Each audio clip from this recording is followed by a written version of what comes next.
Hi everyone, welcome back to another video from Apps Academy.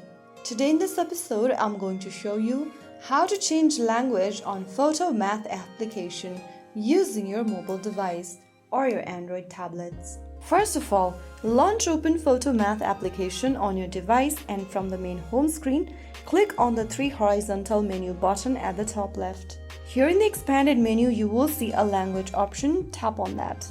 On the next page, choose the multiple language options that are available, select the one you'd like to change to, and click Done. Soon after you do that, you will be able to change your language setting for Photomath. Get back to the same option and choose to a different language whenever you prefer.